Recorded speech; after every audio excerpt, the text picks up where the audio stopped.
Shalom. Selamat hari Minggu, selamat beribadah bagi seluruh warga jemaat, dan selamat datang Bapak Ibu Saudara-saudari yang baru pertama kali beribadah di Gereja Toraja Jemaat Rantepao. Tuhan Yesus memberkati. Amin. Penekanan Warta Jemaat Rantepao. Sepanjang minggu tanggal 8 Januari 2003 sampai dengan Sabtu 14 Januari 2003 yang akan kita lalui bersama ke depan, yaitu poin 14, berita Jemaat Rantepao. Disampaikan kepada ketua-ketua komisi verifikasi dan OIG Jemaat Rantepao untuk mempersiapkan laporan pelaksanaan program kerja dan anggaran tahun 2022 dan rancangan program kerja dan anggaran tahun 2003. Rencana sidang Majelis Gereja Jemaat Rantepao dilaksanakan pada hari Jumat tanggal 20 Januari 2003 atas perhatian Ketua Komisi dan OIG Jemaat Rantepao diucapkan terima kasih. Poin 15, ibadah penghiburan dalam rangka pemakaman almarhum Paulina Parura, orang tua dari Ibu Yuliana Saranga atau mertua dari Bapak Penatua Anjo Absalon Popaton di rumah kediaman Buntu Talung Lipo, dilaksanakan pada hari Senin 9 Januari 2003 pukul 17 ibadah penghiburan. Hari Selasa 10 Januari 2003 ibadah pemakaman. Segenap majelis gereja dan anggota Gereja Toraja Jemaat Rantepao menyatakan rasa duka yang mendalam atas meninggalnya almarhumah Paulina Parura. Tuhan menghiburkan segenap keluarga yang ditinggalkan. Amin. Poin 16, berita duka cita. Telah meninggal dunia Saudara Irsan Bangkit Pabunta, anggota Jemaat Rantepao kelompok pelayanan 7, pada hari Minggu 1 Januari 2003 di Rumah Sakit Umum Elim Rantepao yang mengalami kecelakaan. Jenazah almarhum Irsan Bangkit Pabunta telah dimakamkan pada hari Jumat 6 Januari 2003 di Sa'dan, Minanga.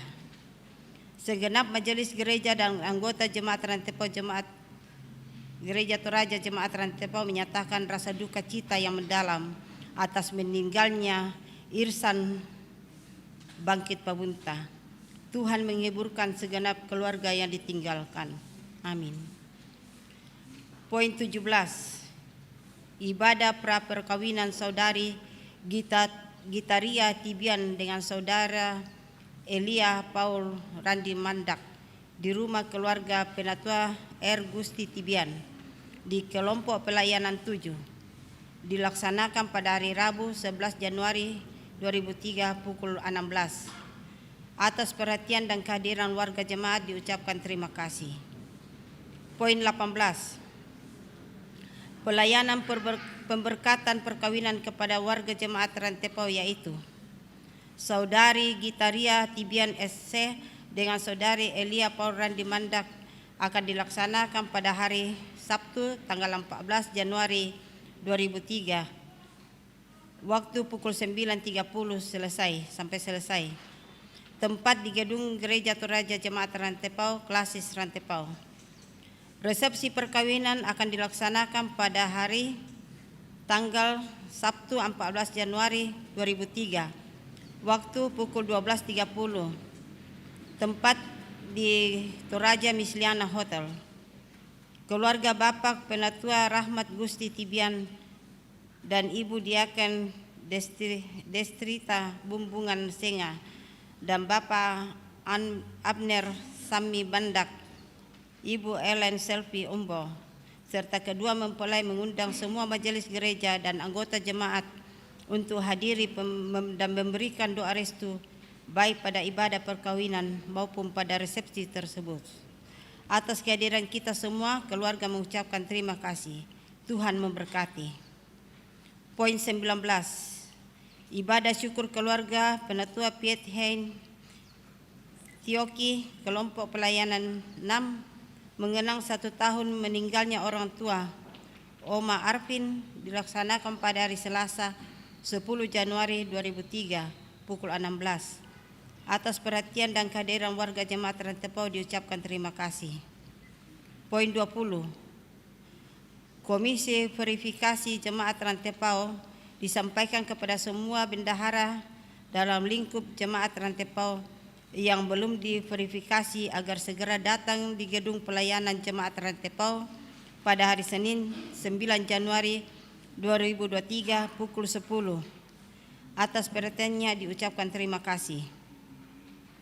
Dihimbau kepada Bapak Ibu Saudara-saudari menggunakan kendaraan roda 4, roda 2 supaya parkir di halaman gedung gereja bukan di depan gedung gereja. Sekian dan terima kasih.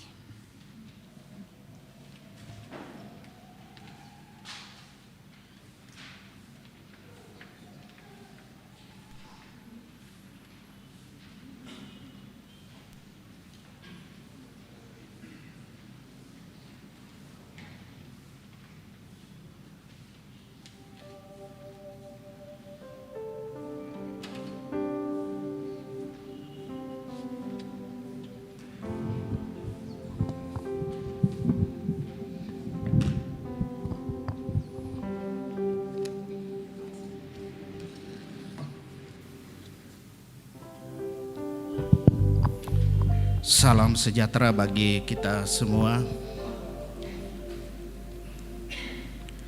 Jemaat yang dikasihi Tuhan Yesus, selamat datang dan selamat beribadah, mengaminkan kasih karunia Tuhan yang membuat kita terus mengalami hidup dalam persekutuan dengan Kristus. Diperlengkapi dan dipakainya, marilah kita mengangkat hati kepadanya dalam sukacita memuliakan namanya yang kudus dalam tuntunan tema hamba yang diperkenan. Sidang jemaat, mari kita bangkit berdiri. Kita memuji Tuhan, bersoraklah hai alam semesta.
Ibadah ini berlangsung dalam nama Bapa dan Anak dan Roh Kudus.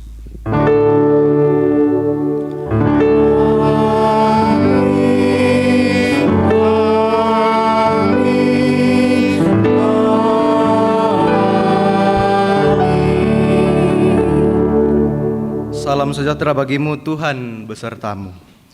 Dan besertamu juga.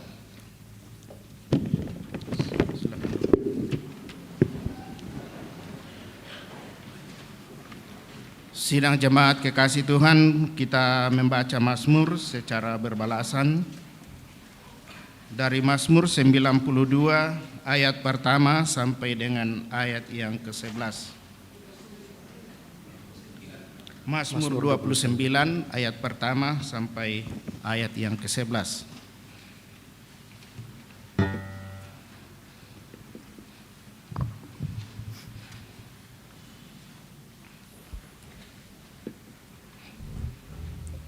Kita mulai. Kebesaran Allah dalam badai. Mazmur Daud.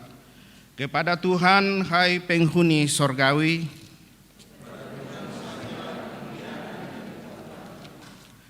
berilah kepada Tuhan kemuliaan namanya.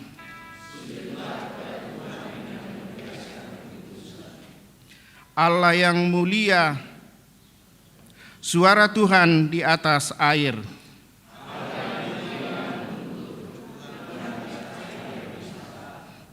Suara Tuhan penuh kekuatan. Suara Tuhan mematahkan pohon aras. Ia membuat gunung Libanon melompat-lompat seperti anak lembu. Suara Tuhan menyemburkan nyala api.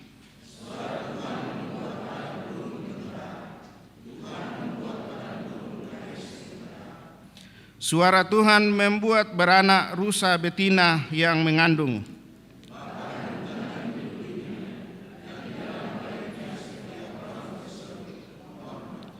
Tuhan bersemayam di atas air bah.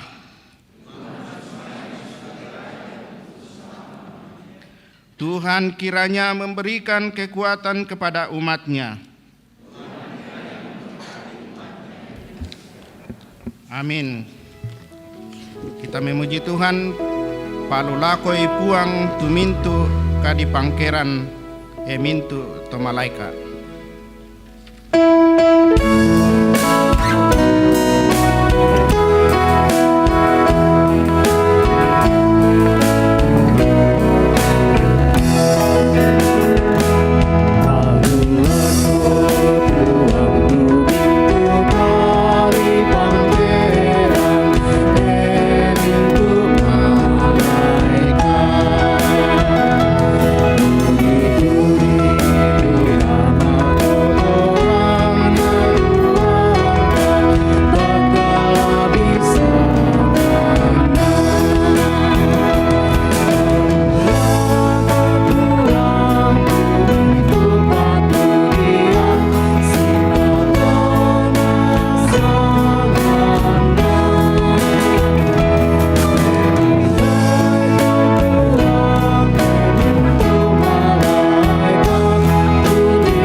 Mari kita berdiri.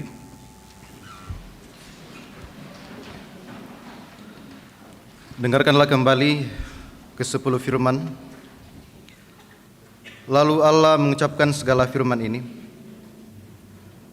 Akulah Tuhan Allahmu yang membawa engkau keluar dari tanah Mesir, dari tempat perbudakan. Jangan ada padamu Allah lain di hadapanku. Jangan membuat bagimu patung yang menyerupai apapun yang ada di langit di atas, atau yang ada di bumi di bawah, atau yang ada di dalam air di bawah bumi. Jangan sujud menyembah kepadanya atau beribadah kepadanya, sebab aku Tuhan Allahmu adalah Allah yang cemburu, yang membalaskan kesalahan bapa kepada anak-anaknya, kepada keturunan yang ketiga dan keempat dari orang-orang yang membenci aku. Tetapi aku menunjukkan kasih setia kepada beribu-ribu orang, yaitu mereka yang mengasihi aku dan yang berpegang pada perintah-perintahku. Jangan menyebut nama Tuhan Allahmu dengan sembarangan, sebab Tuhan akan memandang bersalah orang yang menyebut namanya dengan sembarangan. Ingatlah dan kuduskanlah hari Sabat. 6 hari lamanya engkau akan bekerja dan melakukan segala pekerjaanmu. Tetapi hari ke-7 adalah hari Sabat Tuhan Allahmu. Maka jangan melakukan segala sesuatu pekerjaan, engkau ataupun anakmu laki-laki atau anakmu perempuan, atau hambamu laki-laki atau hambamu perempuan, atau hewanmu atau orang asing yang di tempat kediamanmu. Sebab 6 hari lamanya Tuhan menjadikan langit dan bumi, laut dan segala isinya, dan Ia berhenti pada hari ke-7. Itulah sebabnya Tuhan memberkati hari Sabat dan menguduskannya. Hormatilah ayahmu dan ibumu, supaya lanjut umurmu di tanah yang diberikan Tuhan Allahmu kepadamu. Jangan membunuh, jangan berzina, jangan mencuri, jangan mengucapkan saksi dusta tentang sesamamu, jangan mengingini rumah sesamamu, jangan mengingini istrinya atau hambanya laki-laki atau hambanya perempuan, atau lembunya, atau keledainya, atau apapun yang dipunyai sesamamu. Amin.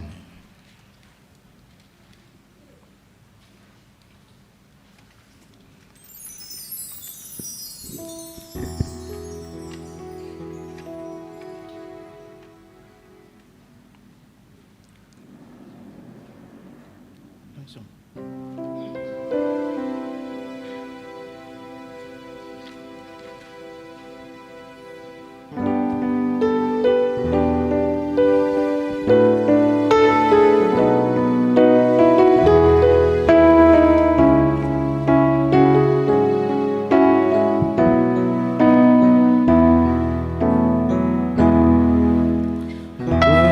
Betapa ku cintai Tauratmu, ku merenungkannya sepanjang hari, sehingga mapan dalam hatiku.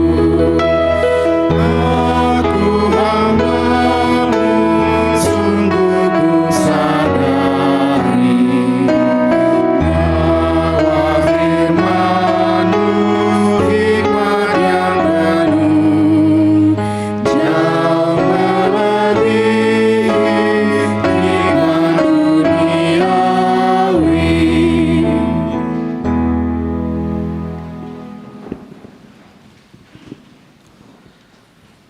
Walau kita sudah sering mendengar hukum Tuhan ini, namun karena kelalaian dan keterbatasan kita sering tidak patuh pada perintah Tuhan. Oleh karena itu mari kita mengaku segala keterbatasan kelalaian kita di hadapan Tuhan. Saudara-saudara, minggu ini kita diajak merenungkan firman Tuhan dengan tema hamba yang diperkenan. Sebagai umat yang berusaha hidup sebagai hamba yang diperkenan Tuhan, dengan setia melakukan dan menyatakan kebenarannya, tentu membuat kita sadar bahwa sesungguhnya tidak seorang pun dari kita yang sempurna, yang hidup tanpa dosa dan kejahatan. Karena itu mari dalam kerendahan hati mengaku dosa-dosa kita di hadapan Tuhan, sambil mengingat akan kasih karunia-Nya yang besar kepada kita.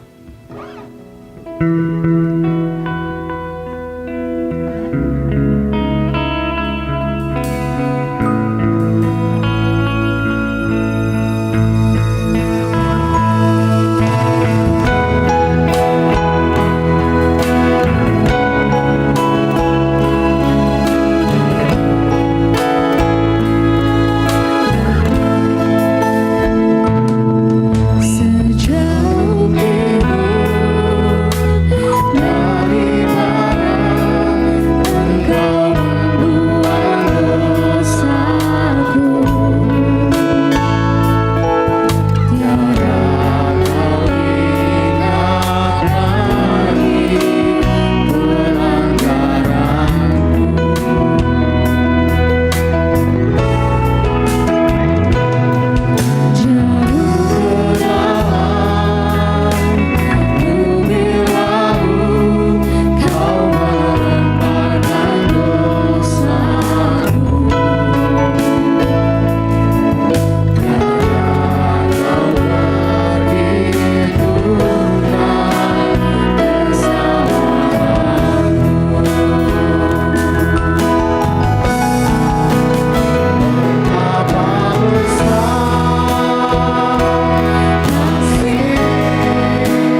kepada kamu sekalian yang tunduk dalam penyesalan, berita anugerah dari Allah dinyatakan kembali.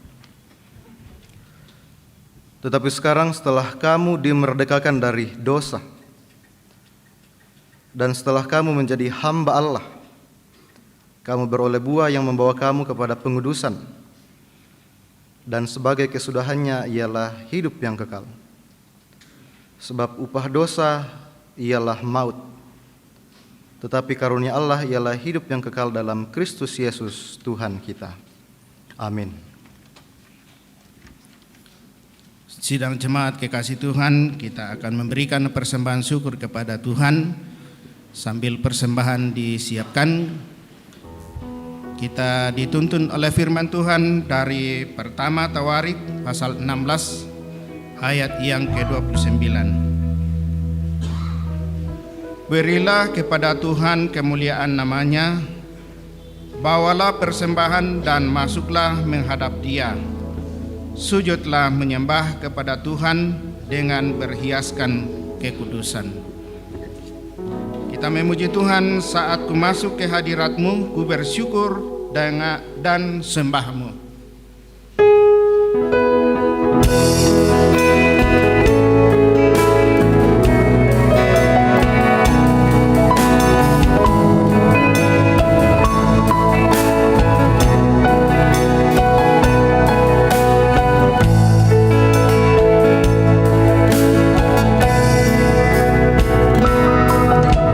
Sebelum masuk ke hadirat-Mu,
Mari kita satu dalam doa syukur. Kami menghampiri Dikau Bapa dalam kekudusan-Mu. Dengan penuh limpah syukur kami membawa persembahan kami ke hadirat-Mu yang Maha Kudus.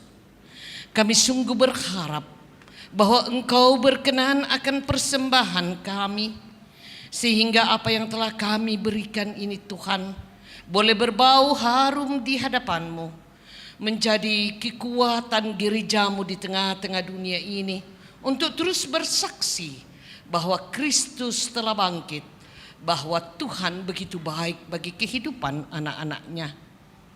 Yang masih akan kami cari, berkat-berkat-Mu yang masih akan kami pakai. Tuhan ajar kami untuk mencarinya dan memakainya dengan baik seturut kehendak Tuhan. Ini doa kami Tuhan, ini syukur kami, berkenanlah di dalam Kristus Yesus kami berdoa dan bersyukur kepadamu. Amin.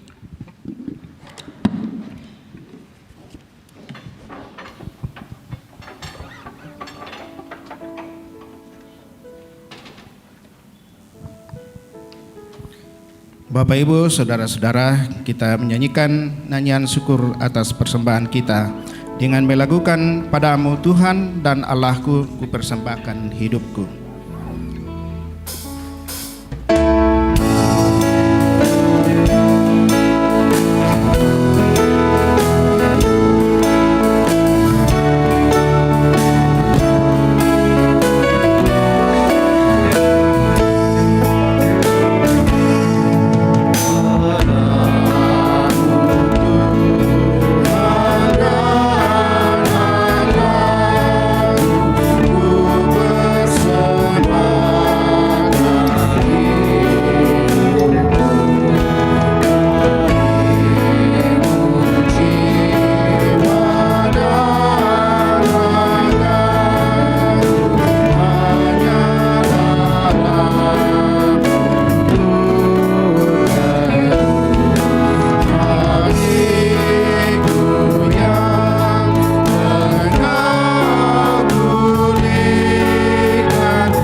Kita kembali siapkan pembacaan firman Tuhan. Kita buka kitab Yesaya pasal 42 ayat 1 sampai 9. Selanjutnya Kisah Para Rasul pasal 10 ayat 34 sampai 43. Dan Injil Yesus Kristus menurut kesaksian Matius. Matius pasal 3 ayat 13 sampai 17.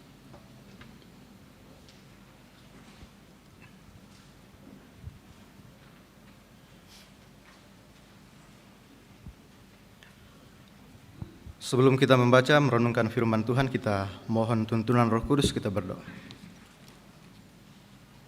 Bapa di sorga, kami percaya karena perkenan-Mu lah kami boleh tetap menyatakan kerinduan kami sebagai saudara seiman, menyatakan kerinduan bersekutu, menyatakan kerinduan menyembah Engkau di tempat ini. Dalam sembah sujud kami ini Bapa, kami juga semakin rindu untuk mendengar suara-Mu melalui firman-Mu yang kami percaya adalah tuntunan terbaik dalam hidup kami. Hati kami, hidup kami sudah siap untuk kembali disapa oleh firman. Ya Roh Kudus, mohon kuasai kami semua. Berfirmanlah ya Bapa. Dalam nama Tuhan Yesus Kristus, kami memohon tuntunan Roh Kudus. Amin. Mari saudara-saudara, kita membaca firman Tuhan dari Yesaya 42 ayat 1 sampai 9. Hamba Tuhan, lihat, itu hambaku yang kupegang, orang pilihanku yang kepadanya aku berkenan. Aku telah menaruh rohku ke atasnya, supaya ia menyatakan hukum kepada bangsa-bangsa. Ia tidak akan berteriak atau menyeringkan suara atau memperdengarkan suaranya di jalan. Buluh yang patah terkulai tidak akan diputuskannya, dan sumbu yang pudar nyalanya tidak akan dipadamkannya, tetapi dengan setia ia akan menyatakan hukum. Ia sendiri tidak akan menjadi pudar dan tidak akan patah terkulai sampai ia menegakkan hukum di bumi. Segala pulau mengharapkan pengajarannya. Beginilah firman Tuhan, firman Allah. Tuhan yang menciptakan langit dan membentangkannya, yang menghamparkan bumi dengan segala yang tumbuh di atasnya, yang memberikan nafas kepada umat manusia yang mendudukinya, dan nyawa kepada mereka yang hidup di atasnya. Aku ini Tuhan telah memanggil engkau untuk maksud penyelamatan, telah memegang tanganmu. Aku telah membentuk engkau dan memberi engkau menjadi perjanjian bagi umat manusia, menjadi terang untuk bangsa-bangsa, untuk membuka mata yang buta, untuk mengeluarkan orang hukuman dari tempat tahanan, dan mengeluarkan orang-orang yang duduk dalam gelap dari rumah penjara. Aku ini Tuhan, itulah namaku. Aku tidak akan memberikan kemuliaanku kepada yang lain atau kemasyhuranku kepada patung. Nubuat-nubuat yang dahulu sekarang sudah menjadi kenyataan. Hal-hal yang baru hendak aku beritahukan. Sebelum hal-hal itu muncul, aku mengabarkannya kepadamu. Demikianlah firman Tuhan. Amin. Pembacaan kita yang kedua terambil dari Kisah Para Rasul 10 ayat 34 sampai ayatnya yang ke-43. Kisah Para Rasul 10 ayat 34 sampai ayat 43. Firman Tuhan. Lalu mulailah Petrus berbicara, katanya, sesungguhnya aku telah mengerti bahwa Allah tidak membedakan orang. Setiap orang dari bangsa manapun yang takut akan Dia dan yang mengamalkan kebenaran berkenan kepadanya. Itulah firman yang Ia suruh sampaikan kepada orang-orang Israel, yaitu firman yang memberitakan damai sejahtera oleh Yesus Kristus, yang adalah Tuhan dari semua orang. Kamu tahu tentang segala sesuatu yang terjadi di seluruh tanah Yudea, mulai dari Galilea sesudah baptisan yang diberitakan oleh Yohanes, yaitu tentang Yesus dari Nazaret. Bagaimana Allah mengurapi Dia dengan Roh Kudus dan kuat kuasa, Dia yang berjalan berkeliling sambil berbuat baik dan menyembuhkan semua orang yang dikuasai iblis, sebab Allah menyertai Dia. Dan kami adalah saksi dari segala sesuatu yang diperbuatnya di tanah Yudea maupun di Yerusalem, dan mereka telah membunuh Dia dan menggantung Dia pada kayu salib. Yesus itu telah dibangkitkan Allah pada hari yang ketiga, dan Allah berkenan bahwa Ia menampakkan diri bukan kepada seluruh bangsa, tetapi kepada saksi-saksi yang sebelumnya telah ditunjuk oleh Allah, yaitu kepada kami yang telah makan dan minum bersama-sama dengan Dia setelah Ia bangkit dari antara orang mati, dan Ia telah menugaskan kami memberitakan kepada seluruh bangsa dan bersaksi bahwa Dialah yang ditentukan Allah menjadi hakim atas orang-orang yang hidup dan orang-orang mati. Tentang Dialah semua nabi bersaksi bahwa barang siapa percaya kepadanya, ia akan mendapat pengampunan dosa oleh karena namanya. Amin. Firman Tuhan.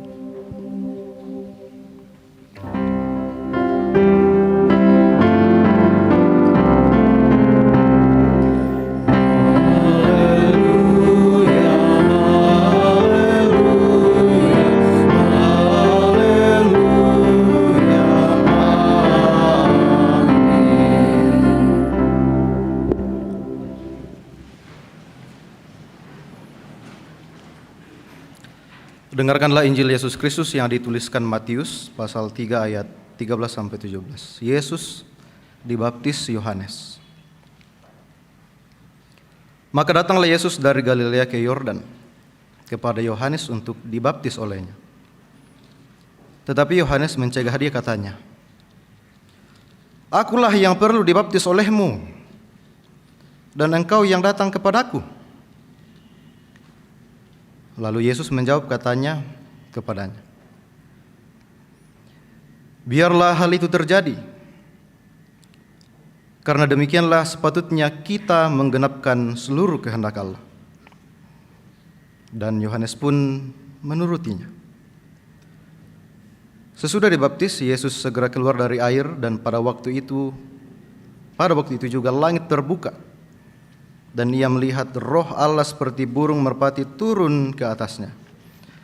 Lalu terdengarlah suara dari sorga yang mengatakan, "Inilah anakku yang kukasihi, kepadanya lah aku berkenan."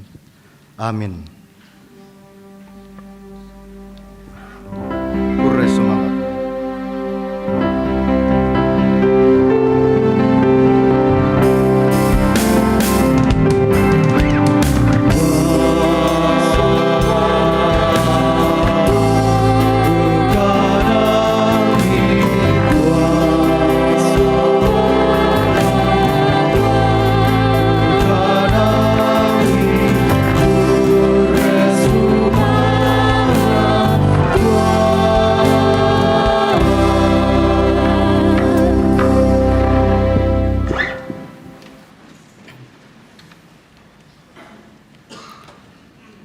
Dalam akta liturgi tadi kita sudah saling menyapa, tapi izinkan saya menyapa kita kembali. Shalom. Ya, tidak terlambat. Selamat Natal, selamat Tahun Baru, selamat berjumpa. Ya, kesan tersendiri untuk berada di sini. Yang nadikua pulang kampung kurang tepat, nakua itu pulang kota le, sabajo nak kampung bertugas. Di sini banyak teman-teman muda. Saya mau bertanya sama orang tuaku dulu. Mi tanda itu di sana bucin? Toma tua. Mi tahu mau anak muda na tandai. Apa itu bucin? Kasih tahu anak muda. Budak cinta. Ada di sini budak cinta? Teman saya pemusik budak cinta. Kenapa ada istilah budak cinta? Ini istilah positif atau negatif ini? Negatif? Budak cinta. Dulu teman-teman saya juga mungkin pernah ejek-ejek saya, budak cinta. Doli ini budak cinta. Kenapa? Daripada budak dosa? Toh? Lebih baik budak cinta, betul tidak? Iya, siapanya bilang betul. Budak cinta memang, kalau kita ambil pengertiannya, budak cinta artinya segala sesuatu dilakukan untuk cinta. Tapi karena ini digunakan untuk menyindir, akhirnya konotasinya negatif ya. Diberikan kepada anak muda yang melakukan segala sesuatunya, pokoknya segala sesuatu dia fokuskan, segala sesuatu dia perjuangkan untuk pasangannya, pacarnya, entah itu laki-laki perempuan. Lebih banyak mana laki-laki atau perempuan yang bucin? Ayo. Banyak mana laki-laki atau perempuan? Pantan napukadamu. Kalau orang tua aku dulu bucin tidak? Mitan desa itu bucin dalam. Mungkin belum ada istilah itu, tapi mungkin sifatnya sama ya. Pokoknya di segala zaman pasti ada seorang laki-laki atau seorang perempuan yang dalam memperjuangkan atau menjalin hubungannya, dia melakukan segala sesuatu untuk pacar. Bucin. Dalam kata bucin ada kata budak yang berkaitan dengan tema kita hari ini, hamba. Salah satu pengertian hamba itu ya bisa budak, bisa bawahan, bisa juga suruhan. Nah, dalam istilah bucin itu, baik laki-laki atau perempuan, dia sebenarnya tanpa sadar memperhambakan dirinya kepada pasangannya, tanpa sadar ya. Jadi ada ternyata kita dalam cara hidup memperhambakan diri kepada seseorang atau sesuatu tanpa disadari. Pacarnya kan tidak pernah bilang, jadi kau budakku, tidak pernah kan? Tapi tanpa disuruh, dia lakukan segala sesuatunya. Apa ini yang laki-laki yang paling misalnya paling besar dilakukan untuk pacarnya? Ayo laki-laki. Mengantar, kasih makan, kasih ingat makan setiap pagi, kasih bangun. Yang cewek bagaimana? Sama. Jadi segala sesuatu kita lakukan demi si dia. Lalu tanpa sadar kita menjadi budak. Intinya dalam pikiran kita yang penting dia senang. Tanpa sadar ya. Kan tidak pernah diantara kita mau memperbudak sesama kita, tapi kadang tanpa sadar kita menjadi budak bagi sesama kita. Itu tanpa sadar. Ada juga ya cara hidup lain, memperhamba dirinya pada benda atau hal yang dibutuhkan. Pernah dengar istilah hamba uang? Sering? Tepuk tangan hamba uang? Oh tidak ada. Hamba uang, kenapa ada istilah itu? Karena ada saja orang yang memperjuangkan segala sesuatunya, melakukan segala sesuatunya demi mendapat uang. Sorry itu saya, ada istilah open BO ya. Ada kan? Ini tidak bisa kita hindari teman. Ini istilah yang sudah merasuk dalam diri anak muda dan bisa saja jadi gaya hidup. Di sosial media sudah berseliweran. Mungkin di Facebook masih sembunyi-sembunyi, di Instagram sembunyi-sembunyi, tapi kalau buka Twitter teman-teman banyak.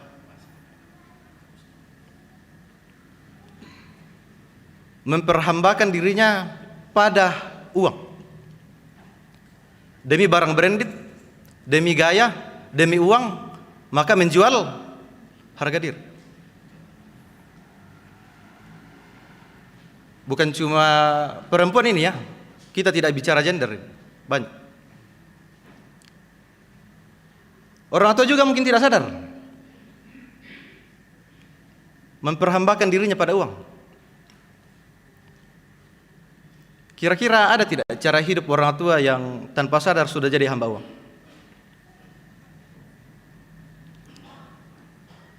Melakukan segala sesuatunya demi uang. Tidak menghargai dirinya demi uang. Tahun depan pilkada lagi ya? Sering dapat amplop? Itu? Hah? Apa maknanya itu? Bukankah itu menjual hak suara kita? Betul? Tapi kita terima ya? Di Rentepo tidak? Amin? Tidak amin? Wah, ragu-ragu. Oke, coba kita ya. Coba kita berusaha menyadari ternyata banyak cara hidup kita yang tanpa sadar kita memperhambakan diri pada sesuatu. Lalu coba kita kaitkan dengan hamba Allah yang dimaksudkan oleh firman Tuhan. Kalau tadi kita memperhamba tanpa mungkin kita sadari, tapi terjadi. Tapi hamba Allah jelas statusnya. Dia memang disebut hamba, dan dalam unsur itu ada namanya disuruh. Salah satu pengertian hamba artinya suruhan. Jadi kalau kita hamba Allah artinya kita sadar kita disuruh Allah dan kita mau disuruh Allah. Itu beda ya. Sadar disuruh Allah dan mau disuruh Allah. Dalam dunia ini sebagai orang percaya kita diutus. Pengakuan Gereja Toraja ya. Pengakuan Gereja Toraja bilang kita ini adalah orang-orang yang diutus ke dalam dunia. Artinya disuruh ke dalam dunia. Kita sadar itu, amin. Pertanyaan kedua, mau disuruh Tuhan atau tidak? Nah ini, coba kita ingat-ingat. Lebih banyak kita mau disuruh Tuhan atau mengikuti diri sendiri? Coba ukur-ukur. Ikut perintah Tuhan atau ikut kata hati sendiri? Masing-masing bisa berefleksi ya. Saya tidak mau menghakimi. Kalaupun akhirnya kita menyadari bahwa mungkin banyak-banyak kita lebih mengikuti cara berpikir kita, kata hati kita sendiri daripada firman Tuhan, maka layakkah kita disebut hamba Allah, anak Tuhan? Bukankah kalau kita lebih banyak mengikuti keinginan dunia ini, kita justru menjadi hamba dunia ini? Nubuat Tuhan dalam kitab Yesaya ini mengenai hamba Tuhan ada maksudnya. Apa maksud Tuhan memberi nubuatan tentang hamba Allah di tengah situasi mereka sedang dijajah? Supaya kita mengerti, kita harus buka dari pasal 40. Coba lihat di situ.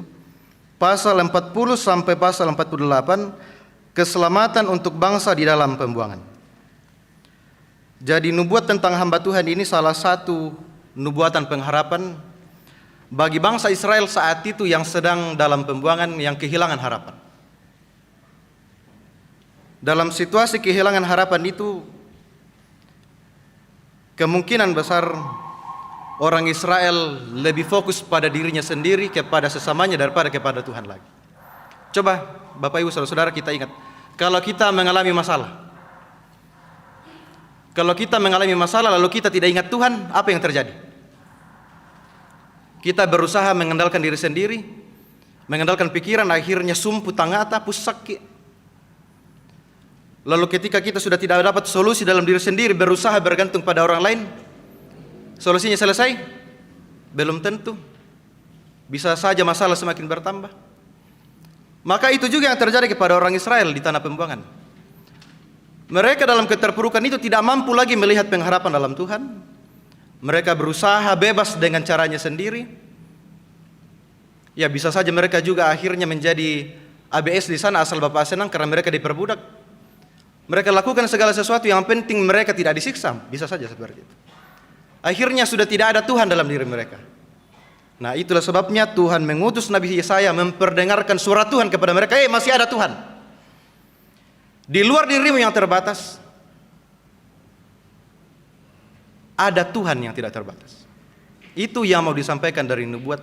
Lalu dijelaskan tentang hamba Tuhan. Hamba Tuhan yang dimaksud di sini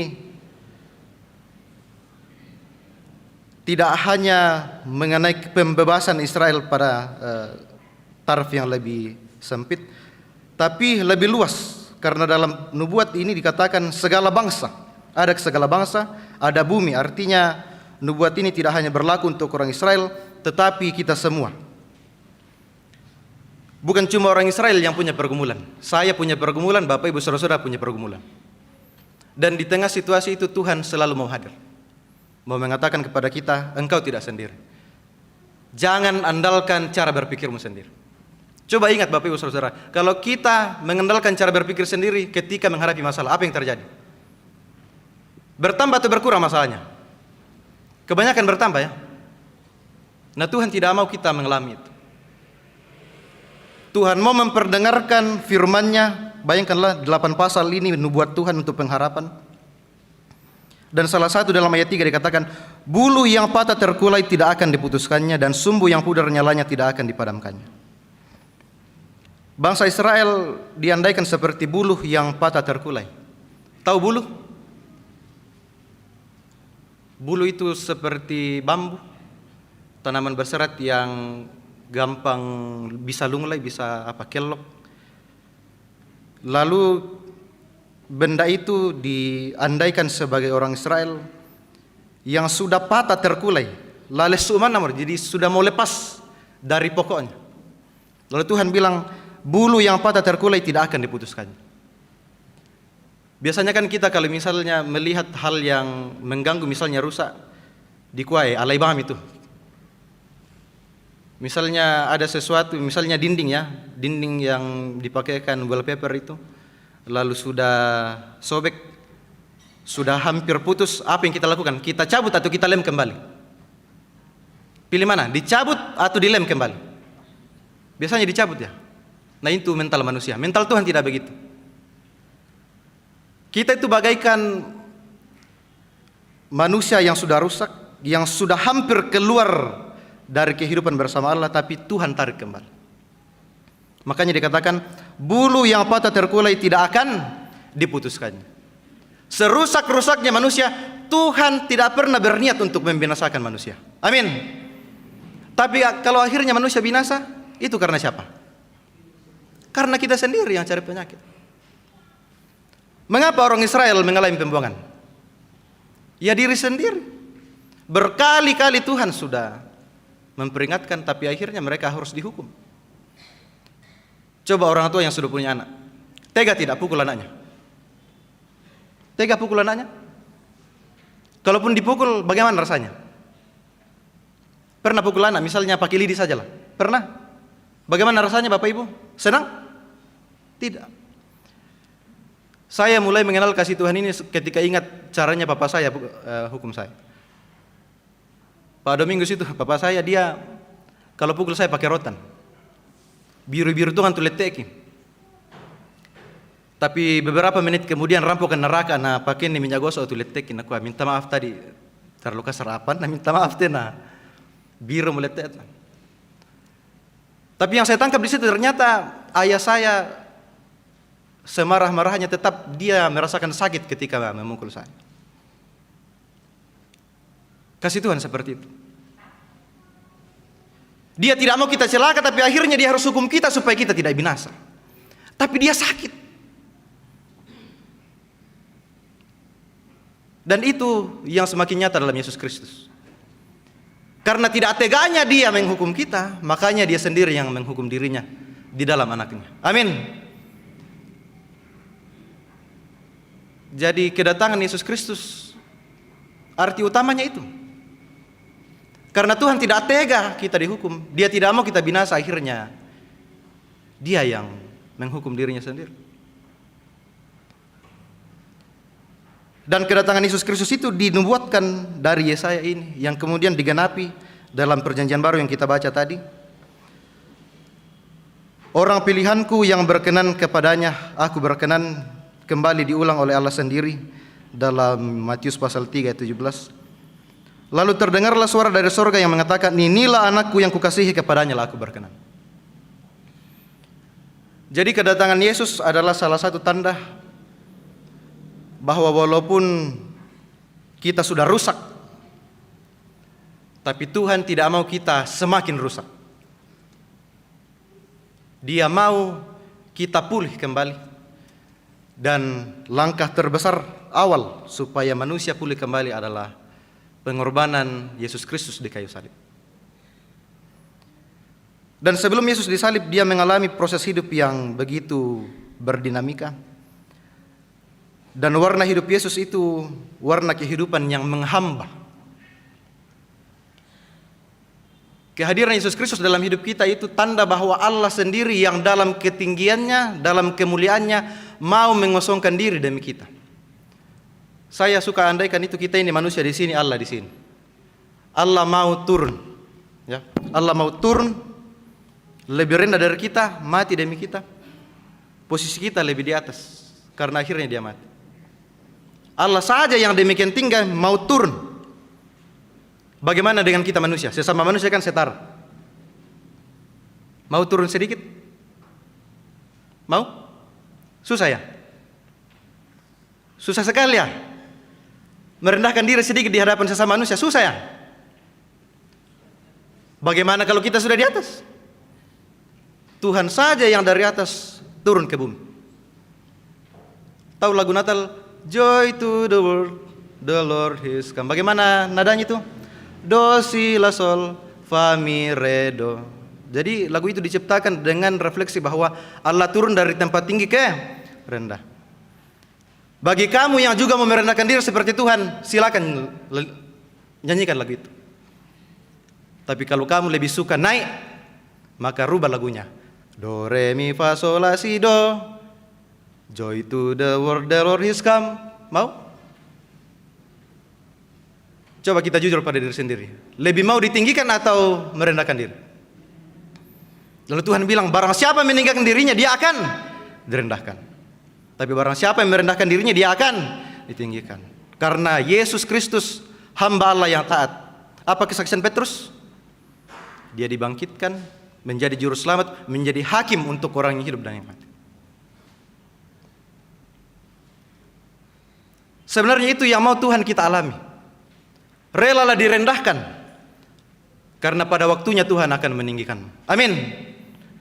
Dalam dunia ini kalau Bapak Ibu Saudara teman-temanku berusaha meninggikan diri, percayalah suatu saat kalau bukan sesamamu yang menurunkanmu, Tuhan yang akan bertindak. Firman Tuhan itu kadang memang harus keras. Karena kalau tidak keras, mungkin kita bermasa bodoh. Tapi syukurlah kalau kita dilembut-lembuti sudah sadar. Tapi ya memang kadang-kadang banyak yang keras. Saya juga pernah keras. Sebelum menjadi pendeta keras saya. Melarikan diri, tidak menjadi pendeta. Tapi ya, dengan merendahkan diri, ya Tuhan kasih lihat jalan. Itu kan yang menjadi perenungan kita sepanjang tahun ini. Tema Natal kemarin itu mewarnai tahun ini. Natal kan awal tahun gerejawi. Maka sepanjang tahun gerejawi ini, itu yang harus kita renungkan. Ikut jalan Tuhan atau ikut jalan dirimu sendiri.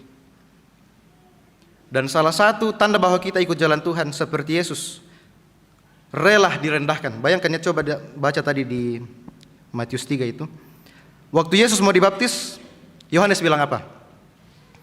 Akulah yang perlu dibaptis olehmu dan engkau yang datang kepada aku. Yohanes bilang, harusnya saya yang kau baptis, bukan saya yang baptis kamu. Karena Yohanes tahu, Yesus ini Tuhan. Yesus ini lebih tinggi dari dia. Tapi Yesus bilang apa? Biarlah hal itu terjadi karena demikianlah sepatutnya kita menggenapkan seluruh kehendak Allah. Coba perhatikan, menarik sekali ya Yesus bilang. Karena demikianlah sepatutnya kita menggenapkan seluruh kehendak Allah. Jadi kalau kita sadar menjadi bagian dari cara Tuhan untuk menyatakan karyanya dalam dunia ini, maka kita mau merendahkan diri demi kemuliaan Tuhan. Coba waktu Yesus tidak mau merendahkan diri. Seharusnya kau yang membaptis aku, Yesus. Oh iya, aku boleh baptis ikut Yohanes. Saya tidak berlanjut. Tapi setelah Yesus merendahkan diri, apa yang terjadi dari sorga? Inilah anakku yang kukasihi, kepadanya lah aku berkenan. Jadi barang siapa yang rela direndahkan dalam dunia ini karena kebenaran, karena misi Tuhan, karena karya Tuhan, maka engkau layak mendengar suara Tuhan mengatakan apa? Inilah anakku yang kukasihi, kepadanya lah aku berkenan. Ketika engkau merendahkan diri. Tapi kalau anak muda dikritik saja susah, selalu membela diri, bahkan berusaha lebih di atas dari sesamanya hanya untuk dipuji. Kira-kira suara Tuhan datang kepadanya tidak? Inilah anakku yang kukasihi, kepadanya aku berkenan. Datang tidak? Mungkin tidak. Kalau anak muda sudah terlalu fokus pada dirinya, akhirnya sombong, akhirnya melakukan segala sesuatu demi dipuji. Lalu Tuhan bilang, inilah anakku yang kukasihi, sombong sekali. Kira-kira bisa? Anak Tuhan hanya mampu dilihat karyanya kalau dia mau merendahkan diri. Coba kita evaluasi lagi sedikit. Majelis, coba majelis. Kalau majelis, misalnya ya, coba ingat-ingat, pernah tidak kita didorong oleh ego kita dalam pelayanan? Apa yang terjadi? Kalau dalam pelayanan ego kita yang lebih besar daripada menghamba, apa yang terjadi? Kacau pelayanan, kacau. Kalau kami pendeta mengedepankan ego kami, maka kacau pelayanan. Di rumah kalau ada yang ego, kacau tidak? Jadi di mana-mana kalau ego dikedepankan, pasti kacau. Tapi kan ada istilah mengalah untuk, dari mana istilah itu? Saya tidak tahu dari mana istilah itu. Tapi sebenarnya itu yang terjadi pada Yesus. Dia mengalah untuk menang. Dan bukan cuma dia yang menang dari kematian. Kita juga yang percaya kepadanya ikut menang bersama dia. Amin. Menang dari apa? Sedangkan kematian Tuhan bisa kalahkan. Apalagi masalahmu, Ji. Apa masalahnya anak muda? Galau karena pacar, stres karena tugas. Oh, belum seberapa. Pokoknya ini kita tomato apa pergumulan ini. Belum rasa cari uang. Ya. tapi orang tua bisa melewatinya. Amin. Masih hidup tuh orang tua di sini. Tidak ada yang mati karena pergumulan kan? Tidak ada yang mati karena berkekurangan kan? Berarti benar yang disampaikan oleh orang tua raja sebelum mengenal Injil. Kita raka lalosong nah lisena bobo. Itu pengharapan orang tua raja mengatakan kita pasti berkecukupan. Kalaupun kita berkekurangan, den sangat banon tatulang bantu. Belum mengenal Injil saja orang tua raja sudah tahu itu. Apalagi kamu yang mengenal Kristus.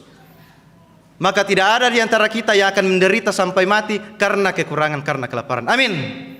Kalau ada, maka engkau tidak menyatakan kasih di sekitar. Krisis center dibangun oleh Gereja Toraja untuk itu. Gereja Toraja lama bergumul. Bagaimana ini? Masa kita ke dalam terus? Akhirnya keluar, puji Tuhan. Sudah banyak terjadi. Dan Bapak Ibu Saudara-saudara sudah terlibat di dalamnya. Melalui 3D. Apa 3D? Doa, daya, dan. Amin. Atau kalau kau kasih masuk persembahan, tidak aminkan itu untuk kebaikan sesama. Atau kasih masuk persembahan, persembahan no, melindungi masih rikim petami, tesing di petami. Pinjam dulu uang 2.000 kasih masuk. Katanya persembahan, lalu ambil punyanya orang. Persembahan apa yang kau miliki? Dan dalam kata persembahan ada sembah, artinya kita menyembah Tuhan, kita hamba Tuhan, maka seluruh hidupmu menjadi persembahan di hadapan Tuhan. Sedangkan hidupmu kau beri untuk Tuhan, apalagi apa? Uang muji. Atau mana yang lebih besar? Mana yang lebih bermakna? Uang atau dirimu sendiri? Kembali lagi tadi kan? Kalau kau mengatakan uang lebih tinggi, maka engkau menjadi hamba uang. Diri kita lebih berharga daripada apapun. Amin. Maka nyatakanlah itu sebagai sembah sujudmu kepada Tuhan. Engkau hamba Allah, bukan hamba manusia. Dan supaya kita semakin sadar sebagai hamba Allah, Tuhan mau memperdengarkan selalu kepada kita firman-Nya supaya kita sadar. Tidak lupa diri. Tidak lupa Tuhan. Sudah lupa diri, lupa Tuhan, semakin parah. Mengapa firman Tuhan harus sering diperdengarkan sama seperti 8 pasal dalam Yesaya ini? Karena situasi kita menghadapi begitu banyak pergumulan, bisa saja kita lupa Tuhan, lupa firman Tuhan. Karena manusia itu apa yang didengarnya itu yang membentuk dirinya, bukan? Semakin sering apa yang kita dengar, maka itu yang membentuk kita. Anak muda coba perhatikan tingkah lakumu. Lebih sering dengar TikTok, apa yang terjadi? Apa yang terjadi? Apa yang paling viral sekarang? Masih ingat kamu nanya? Itu kan terdengar terus. Kamu nanya. Akhirnya mekutan atau laku aku Pak Pendeta, bagaimana kamu nanya?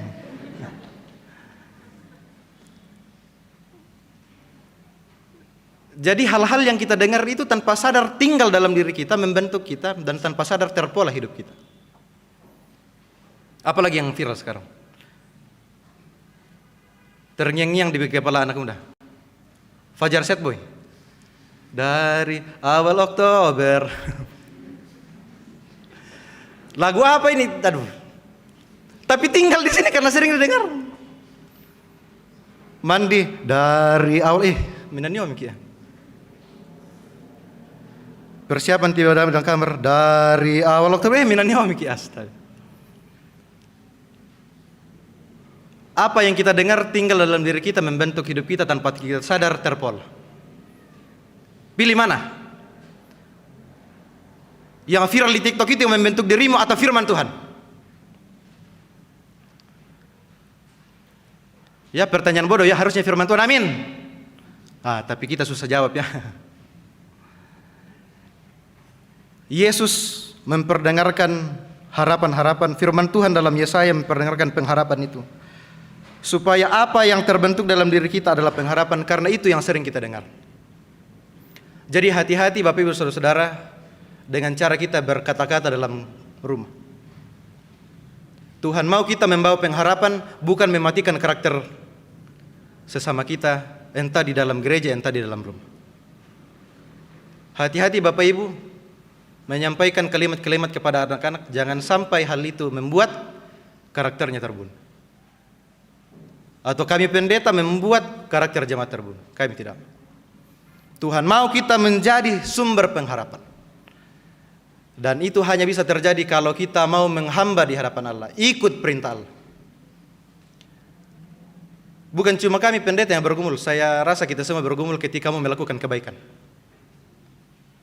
Kalau kita mau melakukan kebaikan, lalu kita lebih menimbang-nimbang dulu efeknya kepada kita, pasti kita ragu-ragu lakukan. Coba ya, kalau kami pendeta jemaat sudah persiapan baca firman Tuhan, oh ini pesan firman Tuhan, lalu ingat, yang kupokari teh tersinggung mama sabe edaku. Oh, akhirnya berusaha dicari, kalimat apa yang paling bisa dibaca ini supaya tidak tersinggung. Akhirnya sampai di mimbar tidak disampaikan firman itu karena takut mama sabe dibawa. Maka pendeta menjadi hamba jemaat. Majelis juga bisa begitu kan? Orang tua juga bisa begitu bukan? Anak-anak juga bisa begitu bukan? Kita menimbang-nimbang perbuatan baik kita, kebenaran yang kita lakukan hanya karena kita takut dibenci. Takut tidak populer. Takut tidak diterima. Lalu coba lihat Tuhan. Coba Tuhan mau selalu diterima, apa yang terjadi? Tidak selamat kita. Dan sampai akhirnya sebelum disalib, apa yang terjadi? Jikalau sekiranya cawan ini lalu daripada aku, tapi bukan kehendakku yang jadi, kehendakmu lah yang terjadi. Itu hamba Tuhan. Dia tahu menderita, tapi ini berujung pada kekekalan manusia, berujung pada keselamatan kita.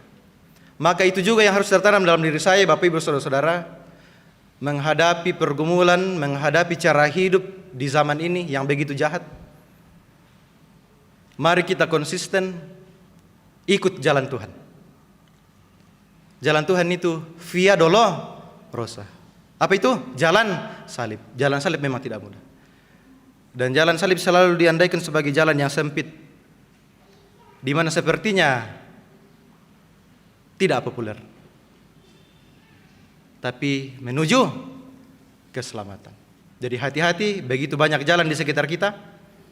Jangan sampai hanya karena banyak orang di situ, lalu kita sama-sama jatuh. Tuhan tidak pernah mau kita menuju ke sana, kebinasaan. Makanya Dia selalu ingatkan kita berulang-ulang firman Tuhan disampaikan setiap hari Minggu melalui channel YouTube, melalui renungan Suledeo. Dan banyak cara Tuhan untuk menyampaikan firman Tuhan supaya kita tidak binasa. Kiranya kita semakin memahami arti hidup kita sebagai hamba Tuhan. Engkau sudah diselamatkan dari hamba dosa menjadi hamba kebenaran. Maka sekarang kamu memfokuskan dirimu bukan lagi untuk memuaskan dirimu untuk dosa, tapi untuk bersuka cita dalam kebenaran. Menutup khotbah ini, sudah agak panjang mungkin. Bapak, Ibu, saudara-saudaraku pilih mana? Kalau Bapak Ibu punya luka di tangan di sini, lebih pilih ditutupi atau disembuhkan? Diplester atau dibersihkan dokter? Kalau diplester tertutup saja ya, sembuh tidak? Bosi. Tapi kalau dibersihkan, sakit tapi sembuh. Kehadiran Tuhan dalam hidup kita seperti itu. Dia mau memulihkan saya, Bapak Ibu Saudara-saudara, menyembuhkan kita dari segala pergumulan dan perbudakan dosa. Dia tidak mau kita hanya sekedar menutupi dosa kita, tapi Dia menyelesaikannya memang sakit. Dia sudah alami dulu. Lalu mengapa kita tidak rela juga sakit?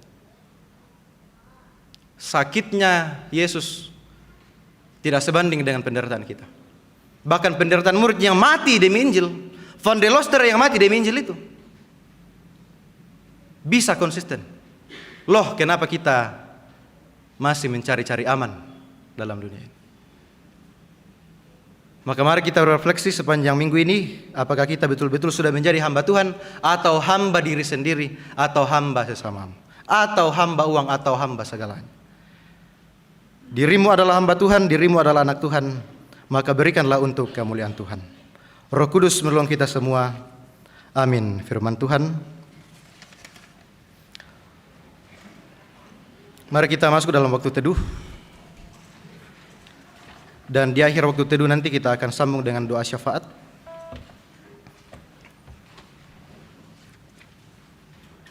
Mari kita tunduk sejenak. Kita melihat ke dalam diri kita masing-masing.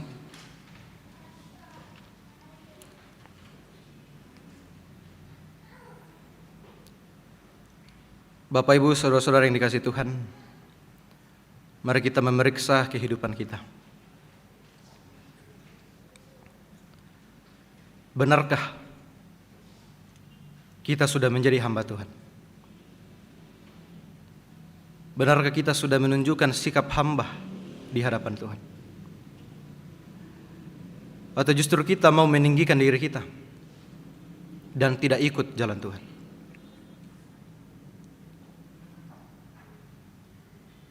Lihatlah betapa besar kasih Tuhan bagi kita.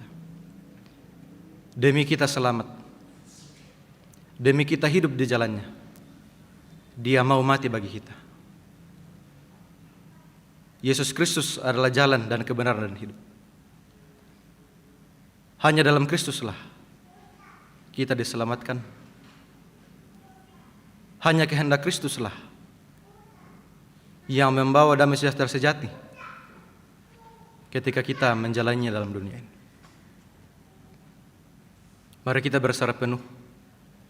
Ya Roh Kudus, bimbinglah kami.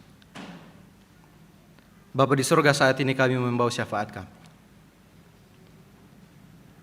Engkau melihat umat-Mu di sini. Tidak ada di antara kami yang tidak punya pergumulan. Kami semua menghadapi banyak pergumulan. Dan di tengah pergumulan itu Tuhan, kami tidak mau tersesat. Kami tidak mau mengandalkan diri sendiri. Kami mau mendengarkan firman. Kami mau mengikuti petunjuk-Mu. Terima kasih Tuhan, sangat setia memberi petunjuk bagi kami. Walau kadang kami tidak mau mendengarkan.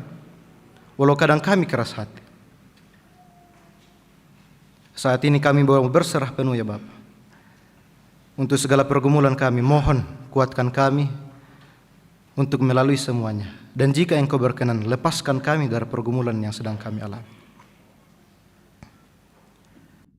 Engkau melihat pergumulan segenap orang tua saudara kami di jemaat-Mu. Banyak yang dalam kelemahan tubuh, dirawat di rumah sakit. Kami serahkan seluruhnya ke dalam tangan-Mu ya Bapa. Dalam segala pergumulan yang kami alami bersama orang tua saudara kami yang sakit, kiranya pengharapan senantiasa mereka nikmati, sehingga kuat dan sembuh daripada-Mu. Engkau boleh nyatakan dalam penantian mereka yang setia. Engkau juga melihat segenap orang tua kami yang sudah lanjut usia. Ada yang masih kuat datang ke gereja, ada yang sudah tidak kuat. Biarlah sama-sama kami Engkau pelihara. Walaupun tubuh mereka sudah rentan, tapi kami percaya dengan pertolongan-Mu iman mereka tetap kuat, berpengharapan di masa tua, bahkan tetap bersuka cita.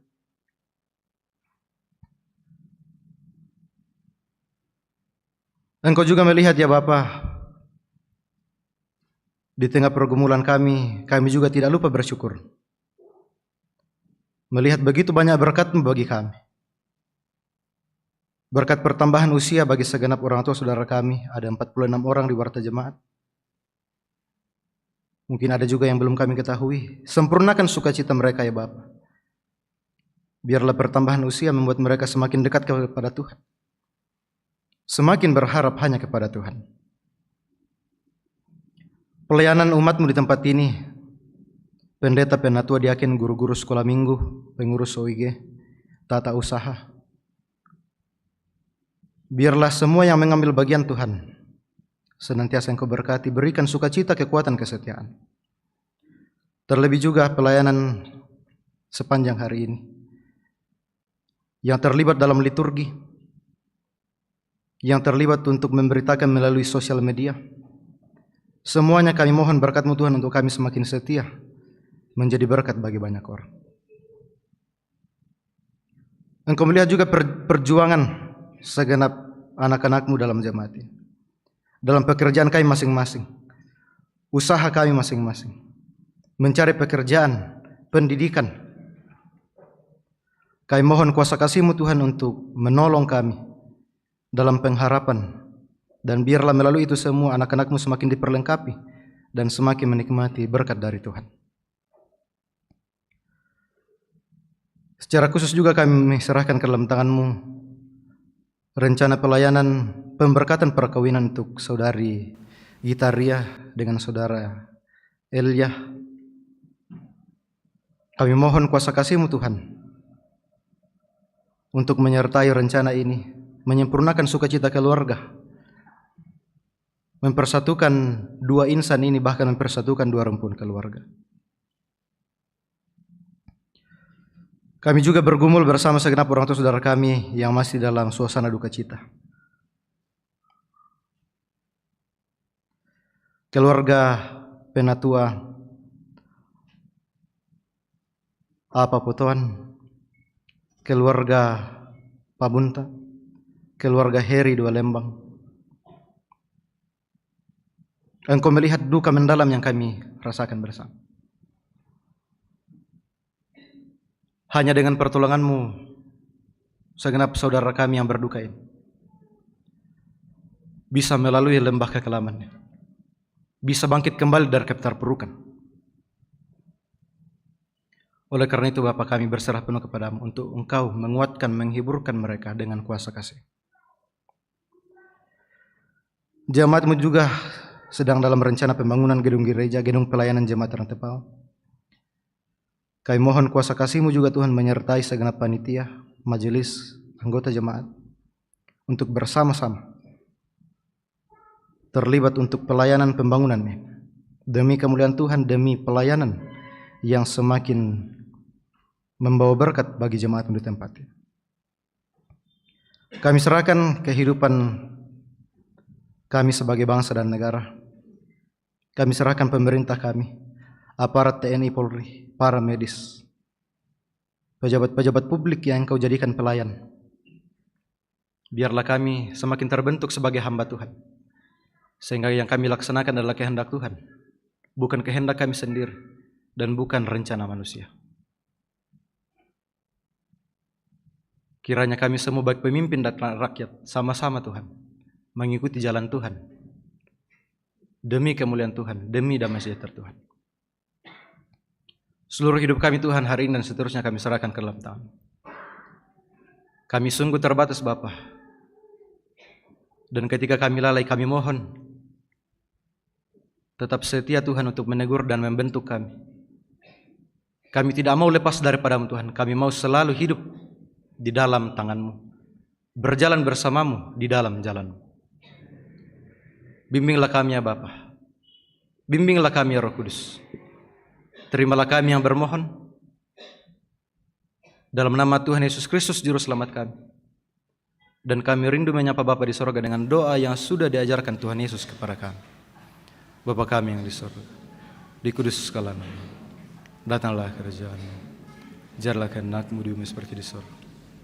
Berikanlah kami pada hari makanan kami yang secukupnya, dan ampunilah kami kesalahan kami, seperti kami juga mengampuni orang yang bersalah kepada kami. Dan jangan membawa kami ke dalam pencobaan, tapi lepaskanlah kami daripada yang jahat. Karena Engkau yang punya kerajaan dan kuasa dan kemuliaan sampai selama-lamanya. Amin.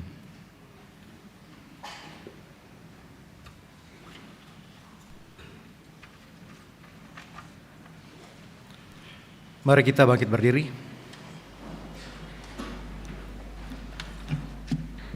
Agar hidup kita semakin mencerminkan manusia-manusia milik Tuhan, hamba-hamba Allah, maka dengarkanlah petunjuk hidup baru. Aku ini Tuhan telah memanggil engkau untuk maksud penyelamatan, telah memegang tanganmu. Aku telah membentuk engkau dan memberi engkau menjadi perjanjian bagi umat manusia, menjadi terang untuk bangsa-bangsa. Amin.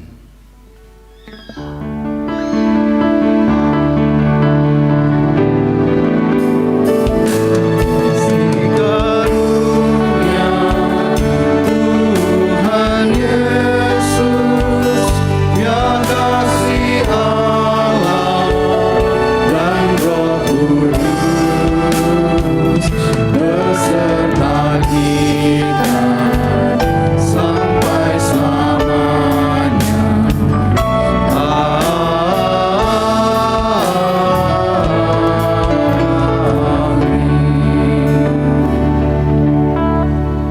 Jemaat kekasih Tuhan, pergilah dan hiduplah sebagai hamba yang diperkenan Tuhan. Percayalah, Roh Kudus pasti menolongmu. Kami siap hidup sebagai hamba yang diperkenan Tuhan dengan melakukan firman-Nya. Arahkan seluruh hidupmu kepadanya dan terimalah berkat-Nya. Tuhan memberkati engkau dan melindungi engkau. Tuhan menyinari engkau dengan wajah-Nya dan memberi engkau kasih karunia. Tuhan menghadapkan wajah-Nya kepadamu dan memberi engkau damai sejahtera.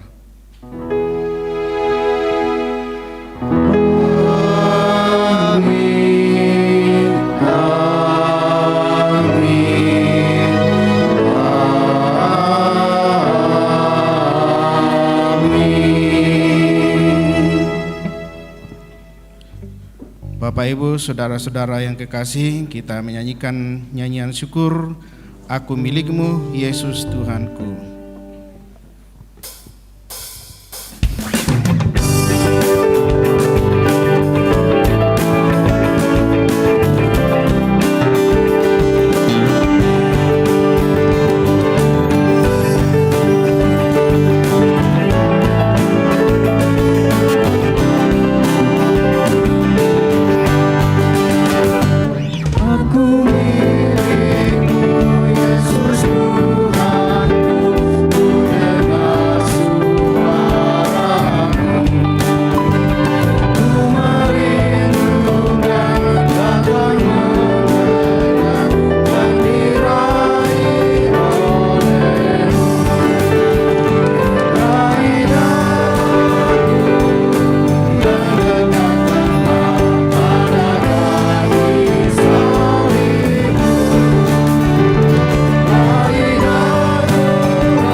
Demikianlah ibadah kita, dan terima kasih kepada Tuhan atas pelayanan Bapak Pendeta Doli Rantepangloli. Kiranya Tuhan memberkati dalam pelayanan dan dalam keluarga. Tuhan Yesus memberkati.